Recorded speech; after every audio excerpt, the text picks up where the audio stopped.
Welcome to the Mind of Basketball Podcast, Playoff Edition. I'm Evan. And I'm Ja.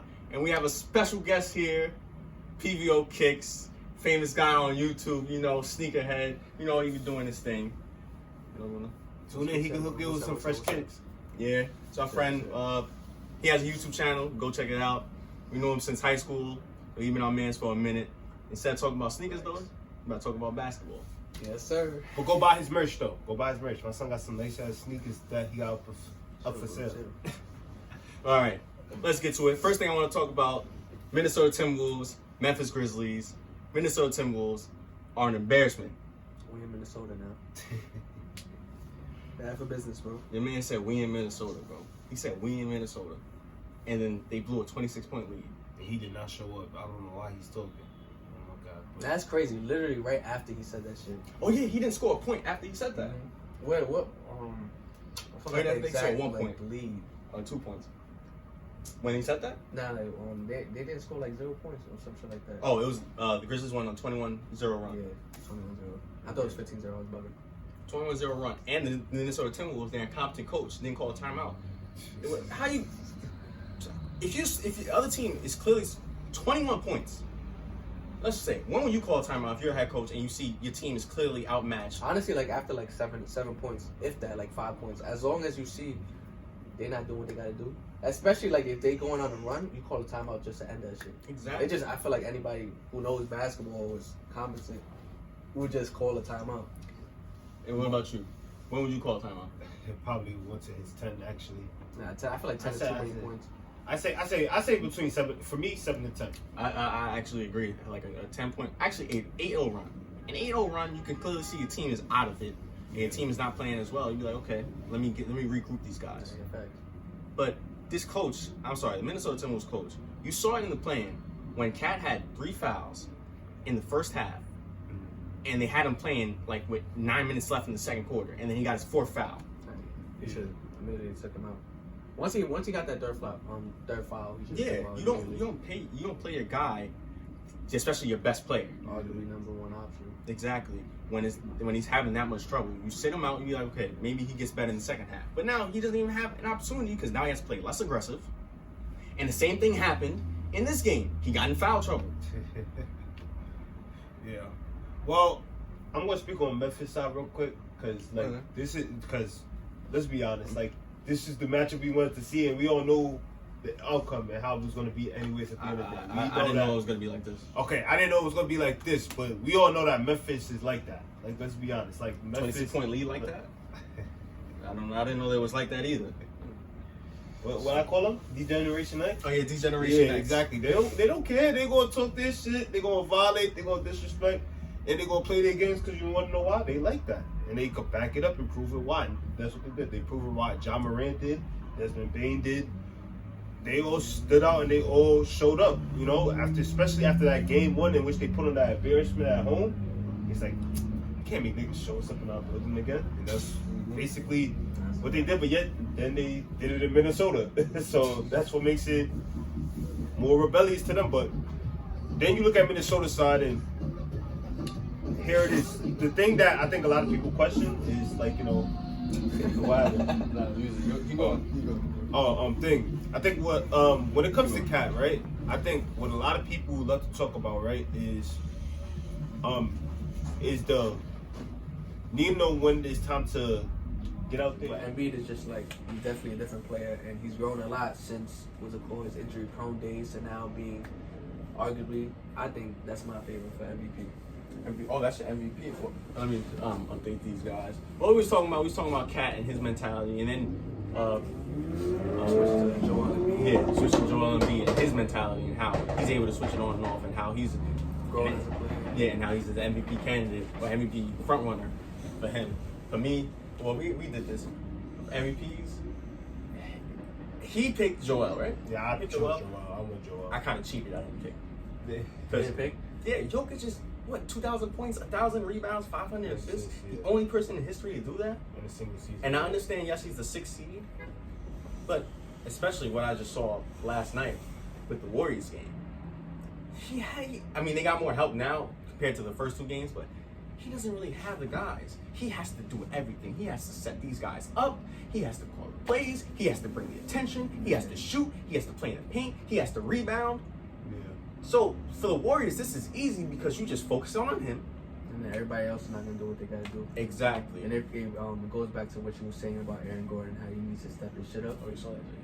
Yeah. So when it comes down to Aaron Gordon, if he's that second option and he definitely does what he has to do, then I feel like it'll just be a different. I mean, I don't feel like it'll be a different ball game, but it'll be better for Denver, obviously. Hell yeah. Mm-hmm. But it's just crazy how how he's doing it all. He's definitely an MVP caliber player, and obviously he's Hey, after game one, I just said it like this straight up. I said, I know Jokic really wished that. I know Jokic would have. I know Jokic wished that. That Jamal Murray and Michael Porter Jr. That and also that Dallas was more of the third seed because than the Warriors because definitely. It would have been. I feel like it would have been obviously more fair, but don't sleep on Dallas. No, I'm not sleeping on Oh Dallas. no, we gonna get to my guys in Dallas. We gonna get to my guys in Dallas. I know he's wishing that he would have won against Dallas because more well fitted for matchup, depending on both situations on where the teams were. Because with Jokic, just like I told Evan this plenty of times, I said he's all by himself, and let me tell you something. This is not the one man wins everything situation in the NBA anymore. Like a one superstar cannot help out a team anymore in terms of getting in terms of going far. And again, you talk about this is Golden State. This is a team that has been dominant for like almost a decade. Almost a decade now. Like, you know what I mean? You just can't. Like, he has the moment that matchup happened, it was like just no chance. You talk about Curry, Thompson, Draymond, Poole now. Like, join the party. It's a pool party.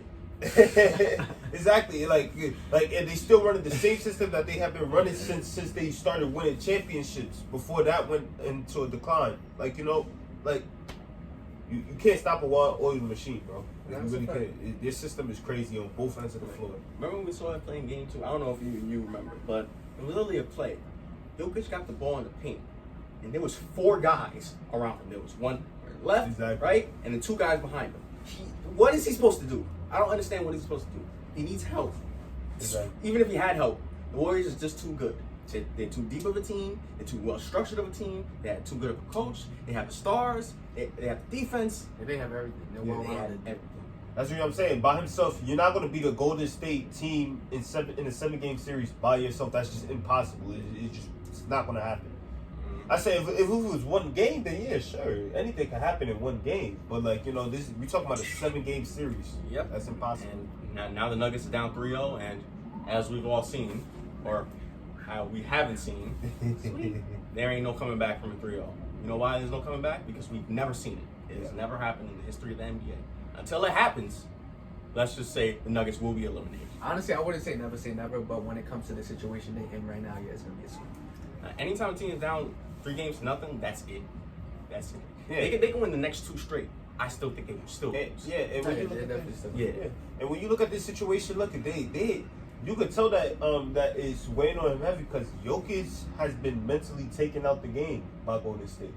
But everything they have done to him defensively, they mentally took him out. The frustration, the butt tap.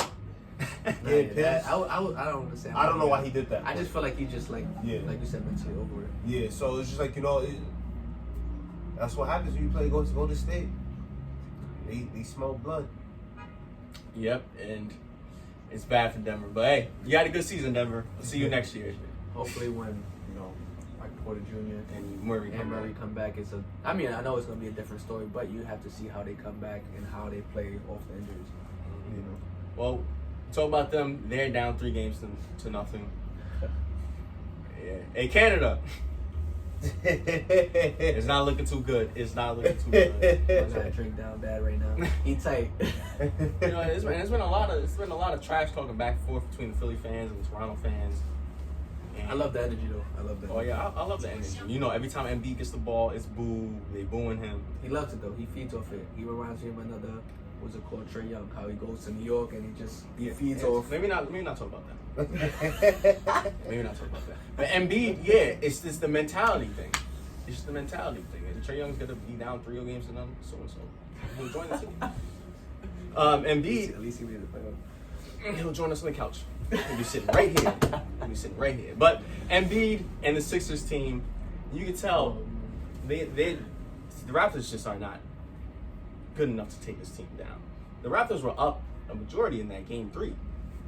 Yeah.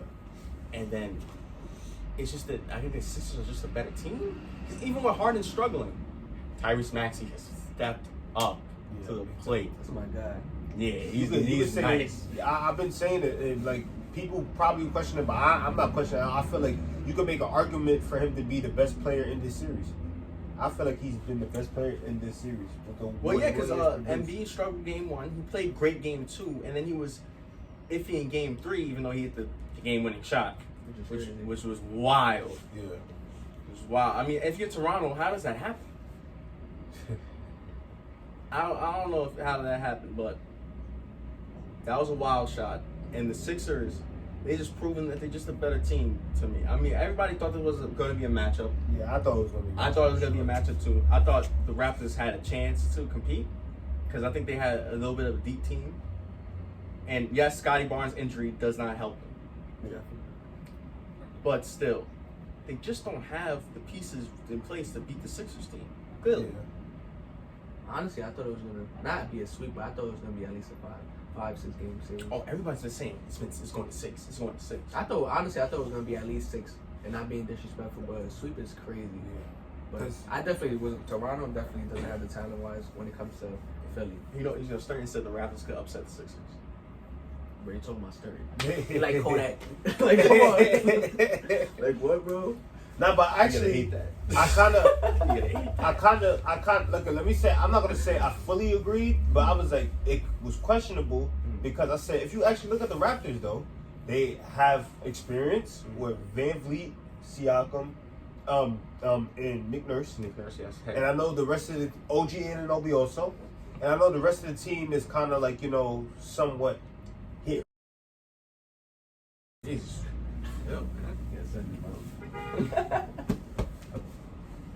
And I know that the team has, like, their situation, like, with certain players here and there whatsoever. But I also felt like with their defense, because they played some great defense, and I felt like whatever you could get out of those guys who do get you buckets, again, like Gary Trent Jr., who has been big time this season for them, Yeah. Van Vliet, and Siakam, I thought they could do vibes. I really felt, along with Scotty Barnes before, of course, injuries happened. But I felt like they could do vibes. But things happen when it actually comes down time to it, when the lights do shine bright the most in the playoffs. And Sure, I remember it's a different atmosphere. Yeah. That's what a lot of teams do. exactly. There's been great teams in the past that just like you can have one of the best records in the NBA, but when it comes down to being a playoff contender, it just is a totally different Yeah, but story. What that hint at? What? What that hint at? What he just said. You got the best record in the NBA and falter. Oh. Our new video that's up. Our new video that's up featuring the embarrassment and the disappointment that was the 2007 Dallas Mavericks. I'm pretty sure you know about the 2007 Dallas Mavericks. Yes. The number 1 seeded team looking to redeem themselves after losing, being up 2-0 against the Miami Heat in the 2006 finals, and then all faltering down, losing to Baron Davis, Jason Richardson, Matt Barnes, all those guys, and the We Believe Warriors. That is our newest video that's up now, so please go check it out. Great video. And maybe it'll hint in some certain upsets during these playoffs. Yeah, possibly. But Like a certain one in Phoenix. But yeah, because the star players hurt. But Philly knows that there's too much on the line for them anyways. Like Philly knows that with the talent that they have, the head coach that they have, Doc Rivers can't afford to be doing bad right now. Let's just be honest. Not at all. He can't afford to do bad. Hey, he's the only coach to have 3-1 leads blown. Maybe the only coach to be a 3-0 lead blown. Don't do that. Imagine, man, that'd be crazy. Yeah, that would be I tough. would. I might want to see that because I don't know. Doc Rivers, he's let me down so many times. To be honest with you. That's a fact, though. But yeah, I felt like when it came down to time when it was going to come down to business, that Philly was going to do what they had to do. Harden's not doing much, but this team is still doing what they have to do though. So not much to complain about. But let's move on. Let's move on to them, and let's move on from them. And let's talk about the Celtics and the Nets. Just real quick. KD, bro. Come on. Nah, KD definitely need to step his shit up, bro. And this is so surprising to people because KD's never had a bad series like this ever. At least not that I can remember. Maybe when he was battling the Lakers in 2010, but even then, he was still a problem. Yeah. Ever since he stepped into the league, he's been a problem. Yeah, this is just. It's not like him. Yeah, this is new to us. We haven't seen things like this. We haven't seen KD play this bad. But you know what? Instead of just saying KD needs to step up for me, I just feel like it's more of the Boston Celtics defense. This team is just Different. yeah. They led by Defensive Player of the Year. Congratulations, by the way, Marcus Smart. Thanks. And you can see it just revolves all around that. Yeah. This is a deeply defensive structured team with Marcus Smart, Jason Tatum, who's been playing great when guarded KD. Jaylen Brown has been playing great. Al Horford, you said he looked like he's back in Atlanta. For real, nah, he's been balling out for real. So he's been balling. And this team, this system is just perfect against a team that we didn't think could be just overwhelmed like this. Yeah. With KD and Kyrie, a team like this, the two most skilled players we ever seen play the game, not like this. But we said it before the series started when we was talking about these players' predictions, how Boston has a better chance this time year around than they had last year because it's a way 1,000%. totally. Last year was way totally different. Like they had no chance. Let's be honest, they had no chance. Yeah, you remember that series, right? Yeah. But this year, it's like it kind of went either way 50-50, and I still have this going to a 7-game series. I do too. But Boston has the number one. Hopefully. Yeah, hopefully, hope and pray. But Boston has the number one defense, and they're proving it right now in this playoffs. And people talked about it anyways too. All you got to do is just make one of them less efficient. And I feel like with KD being the best player, you're gonna always try to target and see what could you do to try to contain the best player on the team. No disrespect to Kyrie, of course. Kyrie is an all-world talent. Ramadan Reed. I mean, I'm pretty sure Kyrie knows. Yeah. He's a different player, but I'm pretty sure he knows KD's the number one. KD's the best. And everybody know that KD's the best, is arguably the best player on the planet right now. You're going to try to make sure you go at him to make sure you limit him. And that's what the Boston Celtics defense has been dedicated on. Trying to make sure you stop him from doing what he does. Now, you're not going to stop KD from doing what he does, but you can try to limit him. And they've been doing great. Whether it's been double teams, triple teams, traps, and understanding angles in order to get to him. So if he does one move, somebody's there. If he tries to do another move, somebody gets to that other spot right there. They've been just doing everything to try to stop him. And KD, he said it before. He's kept in the ring. What he worried about? You know what I mean? So, yes, these 2 games have been a struggle, but again, it's not his fault. It's just like what you said. Yeah, it's more on the Celtics. It's more on the Celtics. If anything, I'm not going to discredit the Nets. I'm going to credit the Celtics. He has made mistakes. Yes, he was a turnover machine game. Yeah, but that's all credit to the defense and why he's just making those little mistakes. But he knows that that's just going to happen, and he's going to know he's back here now. In Brooklyn. Yeah. Well, we'll see what happens tomorrow night. When the night, or is it tomorrow night or just tomorrow? I think it's just tomorrow. Yeah, we'll see what happens. This is obviously a must-win game for the Nets because, like we just talked about, when you go down 3 games to nothing, that's it. Yeah. That's the series. Yeah, the brooms start coming out. But hey, as of this recording, we got 3 games coming up. Instead of just breaking them down, since it's probably gonna be outdated by the time we release it, how about we just give our predictions? Game 3, 7 o'clock, Heat versus Hawks in Atlanta. I got the Heat. You got the Heat. I mean, obviously, people would obviously credit the Heat, but I don't know. Jimmy Buckets, 45. They definitely been doing their thing. I want the Heat to win, but honestly, I want Atlanta to win. Just see them set this shit up, fight back. What about you? Bye, Atlanta. Milwaukee versus Chicago. We'll see you soon, Atlanta. Right on the couch. Thank God. Oh, Milwaukee versus Chicago. Yeah, game 3. Oh, by the way, Middleton is out. He's out for the series. That's a big loss. Definitely.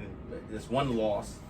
that we're gonna get into. There's another loss we're gonna get into just right after this, but that's a huge loss. And now the Bucks can really just kind of, the Bulls can really just kind of zone in on Giannis. Chicago. I feel like what's it called? I definitely got Chicago winning the series. I don't know. I want them to win the series. I want to see DeMar. I want to see DeMar prosper. I want to see him. You know. I know he's a big DeMar fan. Yeah. But I honestly like. I've been a Bulls fan since D Rose. You know, especially seeing him in the injury prone and everything like that. Yeah. I obviously want to see my team prosper, and it's just I feel like it's it's their time. You know, if it's not this year. It's obviously next year. But I definitely got them. Let me say this, got the series, this game. What about you? Or are you changing your series prediction?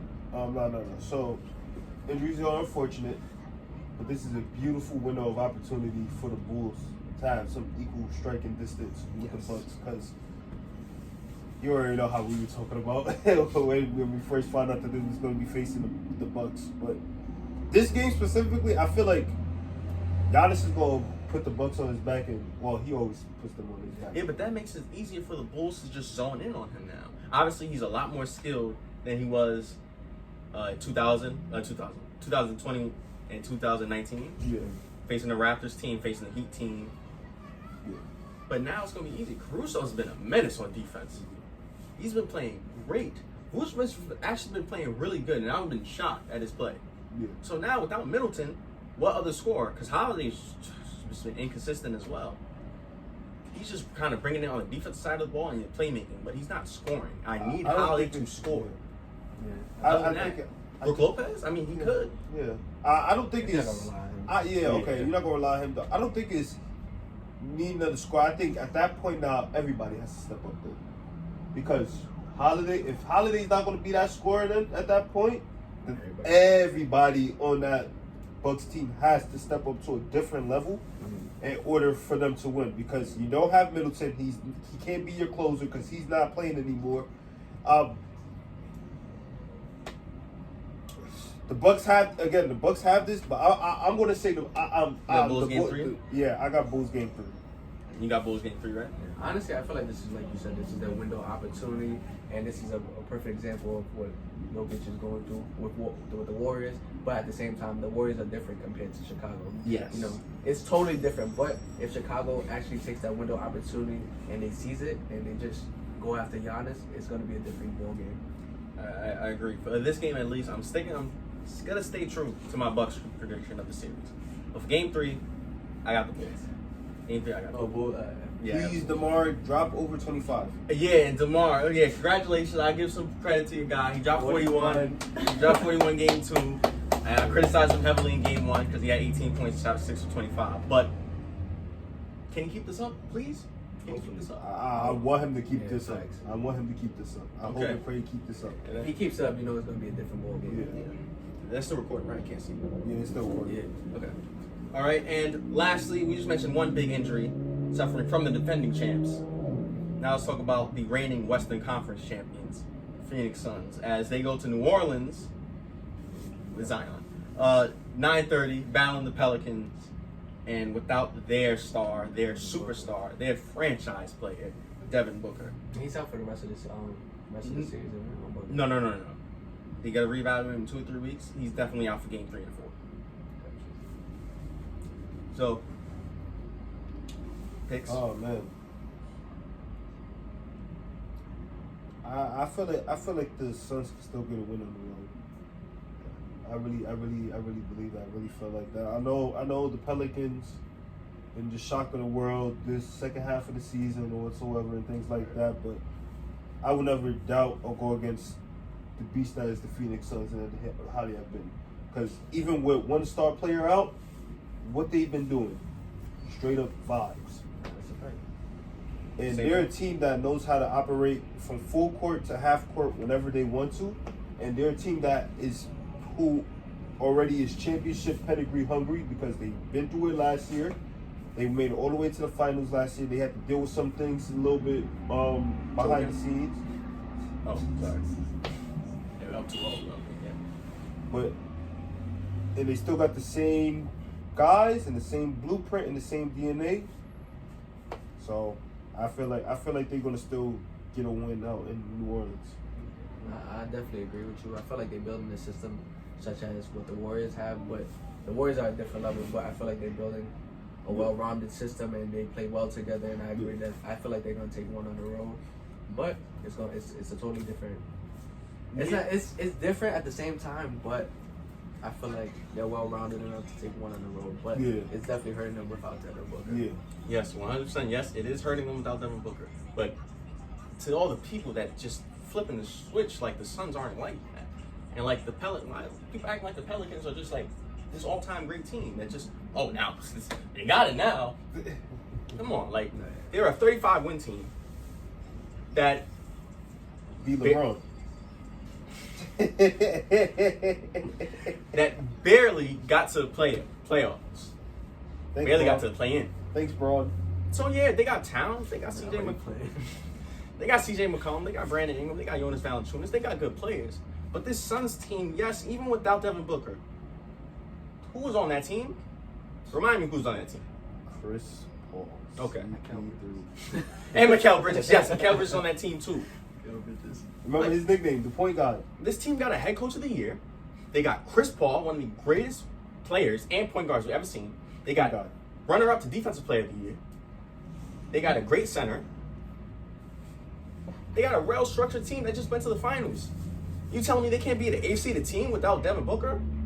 Maybe not. Maybe they can't win the championship without Devin Booker, but they can still beat an eighth-seeded team without their best player, at least for a few games. Yeah. I got the Suns. People need to chill out with that. You saying that? How many games do you think it's gonna go to? 6 games? Yeah, 6 now. And we'll go I with agree 6. 6. I think. 6. And I say the reason to why they could go to 6 games is specifically because of CJ McCollum. CJ McCollum has been a big reason why they're even in this situation. And he has a whole lot of playoff experience compared to everyone else. Remember Brandon Ingram who stepped up in game 2. He dropped 37 in game 2. Yeah. So True. it's a mix of both of them. Yeah. Oh yeah. We'll see what happens today. Hopefully our predictions are right. It's recording. Yeah, it's gonna be out. I'm pretty sure. I feel like it is, unless it's out. But you never know. You never know. But Oh yeah. I can't. I was about to end it, but I can't without talking about the Mavericks and the Jazz. I can't. Oh, yeah, for that. Yeah, I forgot. The Jazz, the Utah Jazz. This is why. Then maybe you didn't see. We gave up on the Jazz. The Jazz. I feel like everybody has been giving up on the Jazz, especially Yeah, They dropped, bro. They dropped because big they time. have the talent, Oh, yeah, they're just. but they just don't play like it. I feel like it's just an embarrassment at this point. They choke. Yeah. Quinn Snyder, their head coach, see you later. He's gonna get fired after this, right? Yeah. You're going to lose this series. Me and him already had them losing, but we thought Luka was gonna play. Luka wasn't playing, and we thought, okay, let's just hope maybe the Mavericks can squeeze out one win until Luka comes back. These motherfuckers are up. They got 2 wins. Jalen Brunson, he looking like AI. Spencer Dinwiddie.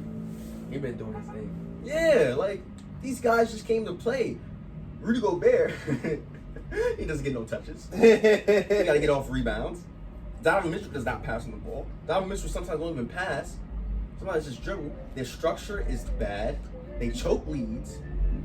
Why were they even down in the first place in game 3? In their home floor. And I feel like because I think Donovan kind of struggled in that beginning first half. Because he tries to do everything himself. Yeah. He needs to be a better all-around player. Yeah. He's the reason why they can't advance more. He's not the main reason because he's kind of the main reason why they even in their situation to begin with, because he is their best player. He's a great scorer, one of the best players in the league. But he needs to be more of an all-around player. He needs to be more of a willing passer. He needs to have more of a better court vision, more IQ. Instead, it's just dribble. I'm going to take my step back. And sure, I'm going to make it most of the time, but you're not going to get far with that. And also, it's like, you talk about structure, right? You look at them defensively, I feel like with the way that the game is now, with like, small ball, spreading out the floor and spacing, I feel like defensively, Utah can't stop that because you always said this from last year. You felt like since the Clippers exposed the defense of Gobert and the Jazz, teams are gonna take advantage of it. And what are the Mavericks doing? Taking advantage of that. They're going small ball. Gobert can't guard those guards. The guards can't guard those guards. Yeah. So now it's clipped. That series. It's only 2-1, but that series. We'll see you later, Utah. Because you legit heard Jason Kidd say it. Because Tyronn Lue and everyone else on the Clippers was saying it last year, and Jason Kidd is legit saying the same thing, but yet about this Mavericks team, like they're going 5 out because it's just like they could penetrate, get an open shot, and if you miss, you miss. But they making it most of the time. So if you can see they got shooters, and I don't think Utah has adapted that type of philosophy to them because Utah got shooters themselves too. So if they wanted to do that, they could do the same thing in terms of doing 5 out. To tell Quinn Snyder. But yet, I don't know. They're just an overall mess. yeah, they It's just crazy. I can't really defend them anymore. I had them going high last season, especially after they got the number 1 seed and everything was just like aligned for them perfectly, and then they just squandered it from that point on. And then, I mean, let's look at the Jazz timeline because they will lose this series, like I said. yeah. 3 years ago, blew a 3-1 lead to the Nuggets. 2 years ago, or last year. We're up 2-0 against the Clippers. Blew that lead. Kawhi gets hurt. Oh, this is easy for the Jazz. Nope. They lost on their home floor, and then Terrence Mann scores 39. How does a role player score 39 points? And then now this year. Oh, Luka's out? This is easy. No. Now you're going to lose this series with Luka being out for the first 3 games. Probably might be out game 4. And honestly, Luka, take your time. Be well rested for the second round. Take your time. There's no need. Don't go out there and injure yourself. Yeah, don't worry about yourself. You got Take your time, brother. You got another superstar named Jalen Iverson. Jalen Iverson. Jalen Iverson's crazy. Like that's it for the Jazz. We don't talk about the Jazz. Yeah. But all right, it's time to wrap things up. Y'all any final thoughts? Anything you want to talk about? Honestly, probably just thank you guys for having me on the show. Of course, brother. Of course. I love it. It's just a different experience actually seeing it in person. You know, but I know what you guys do. Keep up the good work. Thanks, man. Yeah, gonna be a next. You'll get Twitter to next his channel, thing. Twitter to his shop, man. My son PVO KICKZ, yes, sir. That's right, PVO Kicks. Check his channel out. Check his stuff out. Just great work. You know. Appreciate it. Say your line. Say your catchphrase.